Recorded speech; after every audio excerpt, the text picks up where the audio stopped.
प्रधानमंत्री नरेंद्र मोदी ने आज हरियाणा के जींद रेलवे जंक्शन से देश की पहली स्वदेशी हाइड्रोजन ट्रेन को हरी झंडी दिखाकर रवाना किया। ये ट्रेन जींद से सोनीपत के बीच 89 किलोमीटर लंबे रूट पर चलेगी। प्रधानमंत्री ने कुरुक्षेत्र को 447 करोड़ से तैयार रेलवे स्टेशन व एलिवेटेड ट्रैक की सौगात दी। उन्होंने 169 करोड़ से गांव उमरी में 5 एकड़ में बनने वाले प्रदेश के पहले अत्याधुनिक सिख म्यूजियम का शिलान्यास भी किया।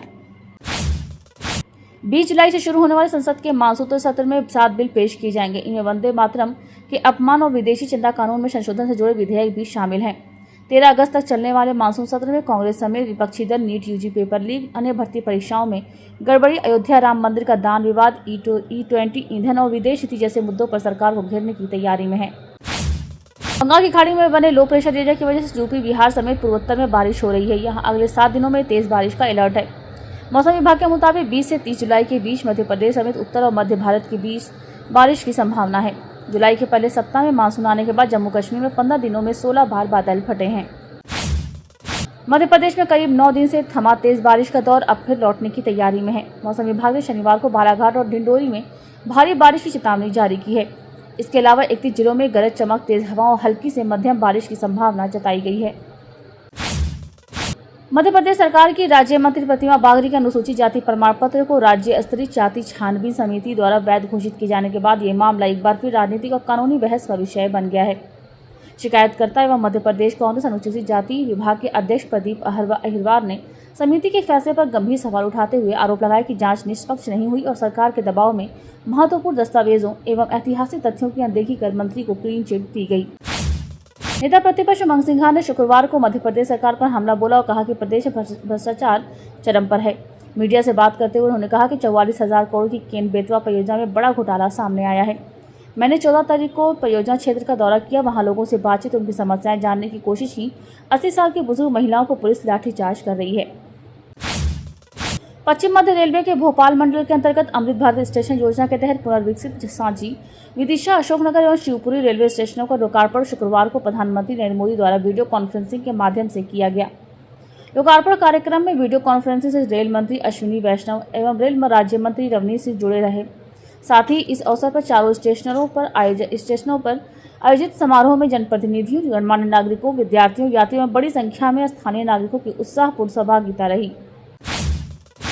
मुख्यमंत्री डॉक्टर मोहन यादव ने कहा कि विंध्य क्षेत्र हर प्रकार के संसाधनों से समृद्ध है, लेकिन कुछ स्थानों पर पानी की कमी की चुनौती सामने आती है। सिमनाबाद, टनल, कटनी, रीवा, सतना, महर और पन्ना जिलों के लिए अमृत धारा बनेगी। भगवान श्री राम के आशीर्वाद से चित्रकूट क्षेत्र और विंध्य की वैली के इन 5 जिलों के कुल 2.5 लाख हेक्टेयर क्षेत्र में सिंचाई का रकबा बढ़ेगा।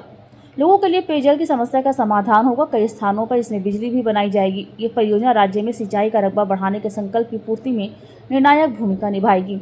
लगभग 12 किलोमीटर लंबी यह परियोजना भविष्य में इंजीनियरिंग के क्षेत्र में केस स्टडी सिद्ध होगी। भीषण भूकंप आने पर भी टनल 100 साल तक सुरक्षित रहेगी।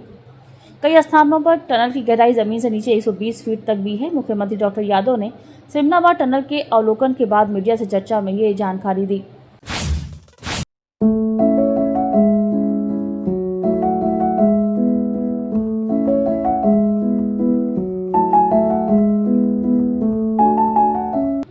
राजधानी भोपाल के कोहिबिजा थाने के 2 IC के शुक्ला को जोन 3 DSP आयुष गुप्ता को निलंबित कर दिया है।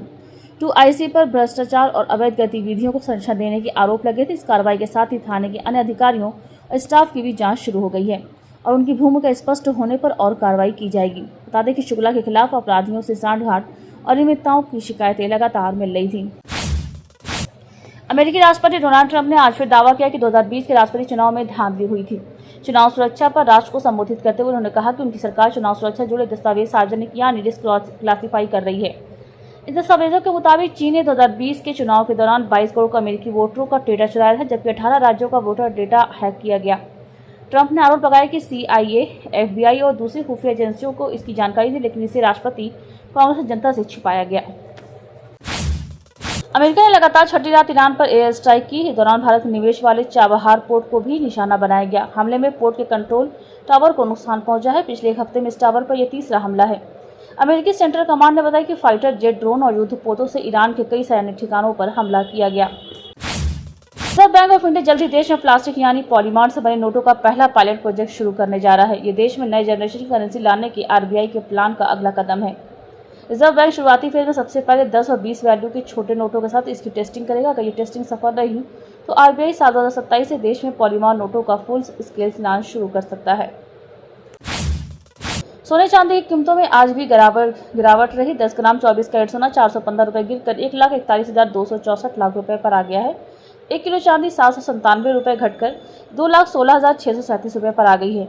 10 जुलाई को सोना 1,43,368 10 ग्राम और चांदी 2,20,390 किलो थी।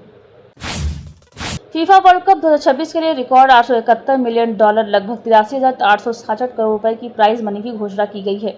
इस बार चैंपियन टीम को रिकॉर्ड $50 मिलियन लगभग 4,909 करोड़ का इनाम दिया जाएगा। वहीं हर क्वालिफाइड टीम के लिए कम से कम $12.5 मिलियन की राशि सुनिश्चित की गई है। इसके अलावा विजेता टीम के खिलाड़ियों को मेडल के साथ चैंपियनशिप रिंग भी दी जाएगी। पाकिस्तान के बाएं हाथ के स्पिनर मोहम्मद नवाज को आईसीसी एंटी डोपिंग कोड का उल्लंघन करने का दोषी पाया गया है। नवाज ने अपनी गलती स्वीकार कर ली है, जिसके बाद उन पर 3 महीने का बैन लगाया गया है। अगर वे नशीले पदार्थों के इलाज से जुड़ा ट्रीटमेंट प्रोग्राम पूरा कर लेते हैं तो इस पर प्रतिबंध से समय को घटाकर 1 महीना कर दिया जाएगा। अमेरिकी राष्ट्रपति Donald Trump FIFA world cup 2026 का फाइनल देखने न्यू जर्सी जाएंगे। व्हाइट हाउस के अनुसार ट्रंप स्पेन अर्जेंटीना के बीच होने वाले खिताबी मैच से पहले न्यूयॉर्क स्थित ट्रंप टावर में फीफा स्वागत समारोह में भी हिस्सा लेंगे।